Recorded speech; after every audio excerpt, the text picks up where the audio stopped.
دوستو دنیا کی تاریخ میں افغانستان کا ایک اور کردار بھی ہے۔ اسی افغانستان سے اٹھ کر بڑی بڑی سلطنتیں قائم ہوئی، جن میں چند ایک مشہور سلطنتیں ہیں، جس میں گوری سلطنت، تیموری سلطنت، مغل سلطنت اور عبدالی سلطنت شامل ہے۔ دوستو 27 دسمبر 1979 میں سوویت یونین نے اپنی فوجیں افغانستان میں داخل کر دی۔ اس حملے میں 1 لاکھ فوجی شامل تھے اور بعد میں 1 لاکھ افغانی فوجی بھی ان کے ساتھ شامل ہو گئے۔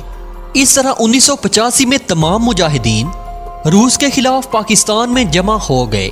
ناظرین گرامی، آپ کو یہ سن کر حیرت ہوگی کہ اس وقت امریکہ نے مجاہدین کو روس کے خلاف لڑنے کے لیے جدید ترین اسلحہ فراہم کیا تھا، کیونکہ امریکہ اور روس ایک دوسرے کے دشمن تھے، جس کی آڑ میں امریکہ نے مجاہدین کو اسلحہ فراہم کیا۔ حالیہ رپورٹ کے مطابق امریکہ اور سعودی عرب نے مجاہدین کو $40 بلین کا کیش اور اسلحہ فراہم کیا تھا۔ 1986 تک امریکہ مجاہدین کو میزائل سسٹم اور سٹنگر میزائل بھی دے چکا تھا، جس کی مدد سے مجاہدین روسی گن شکن جدید ترین ہیلی کاپٹرز کو مار گرانے کے قابل ہو گئے۔ دوستو آپ یہ جان کر بھی حیران ہوں گے کہ جو روس آج افغانستان میں سرمایہ کاری کرنے کے لیے تیار ہے اور طالبان کے ساتھ اپنے تعلقات اچھے رکھنے کا خواہش مند ہے، اسی روس کے فوجیوں نے 1986 میں 6 سے 20 لاکھ افغانیوں کو قتل کیا، افغان عورتوں کی عزتوں کو پامال کیا، جس کی وجہ سے 60 لاکھ افغانی پاکستان اور ایران کی طرف ہجرت کر گئے، جبکہ 38 لاکھ کے قریب افغانی امریکہ اور یورپ کی طرف ہجرت کر گئے۔ دوستو روس نے افغانستان میں قتل عام، اجتماعی زیادتی، تشدد اور نسل کشی جیسے گھنونے ظلم کیے۔ 1988 میں روس، افغانستان، امریکہ اور پاکستان کے درمیان امن معاہدے ہوئے، جس کے بعد روس نے اپنے فوجی دستے واپس بلانا شروع کر دیے۔ بین الاقوامی دباؤ اور شدید نقصان اٹھانے کے بعد 1979 میں روسی افغانستان سے نکل گئے۔ مارچ 1979 میں پاکستان کی خفیہ ایجنسی ISI نے جلال آباد میں آپریشن ترتیب دیا، جس سے افغان طالبان کو افغانستان میں ایک نئی حکومت بنانے میں مدد دی جا سکے، لیکن 3 ماہ میں یہ آپریشن ناکام ہو گیا۔ افغان وزیر اعظم گل بدین حکمت یار نے کابل کے گرد موجود مجاہدین کے خلاف سخت ایکشن لیا، جس کے نتیجے میں خانہ جنگی شروع ہو گئی۔ صرف کابل اور اس کے ارد گرد کے 6 گروہ آپس میں خانہ جنگی کا شکار تھے، اور یہ تمام گروہ مختلف ممالک کی امداد سے لڑ رہے تھے۔ دوستو اب بات کرتے ہیں کہ امریکہ اور طالبان کے درمیان جنگ کیسے شروع ہوئی۔ تو ناظرین گرامی، 2001 میں امریکہ کے اندر 9/11 اٹیکس ہوئے، جن میں 3000 کے قریب لوگ مارے گئے، جس کے بعد امریکی اور برطانوی اسپیشل فورسز طالبان کے خلاف میدان میں اتر آئی۔ اتحادی فوجوں نے افغانستان میں طالبان پر حملے شروع کر دیے۔ 2002 میں اتحادی فوجوں نے مل کر افغانستان میں حامد کرزئی کی حکومت قائم کر دی، اور 2003 میں نیٹو فوج نے افغانستان کا کنٹرول سنبھال لیا۔ 2005 میں افغانستان میں 30 سال کے بعد پہلی بار پارلیمانی الیکشن ہوئے۔ 2009 تک طالبان ملک کے بیشتر حصوں پر حکومت قائم کر چکے تھے۔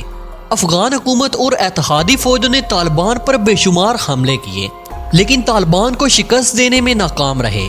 جب امریکہ اور اس کے اتحادی طالبان پر ہر حربہ آزما چکے اور ہر بار ناکامی ان کا مقدر بنی، تو آخر کار 2010 میں امن معاہدے کی کوشش شروع کر دی گئی۔ مئی 2011 میں پاکستان میں اسامہ بن لادن کی موت کے بعد افغان بارڈر پر حملوں میں تیزی آ گئی، جس کا الزام امریکہ نے پاکستان اور پاکستان کی خفیہ ایجنسی ISI پر لگا دیا۔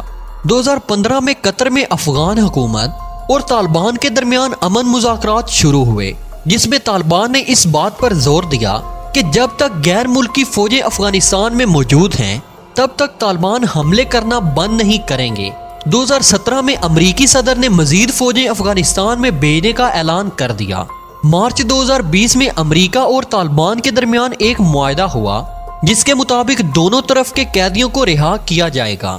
دوستو اس کے بعد جو ہوا وہ سب آپ کے سامنے ہے کہ امریکہ کس طرح اپنی جان بچاتے ہوئے افغانستان سے مکمل طور پر نکل گیا۔ دوستو اب آتے ہیں اہم موضوع کی طرف کہ امریکہ اپنے کون کون سے ہتھیار افغانستان میں چھوڑ گیا ہے جو کہ طالبان کے ہاتھ لگ چکے ہیں۔ تو دوستو طالبان کے ہاتھ لگنے والے ہتھیاروں میں پہلے نمبر پر بلیک ہاک ہیلی کاپٹر ہے۔ ناظرین گرامی، آپ کو بتاتے چلیں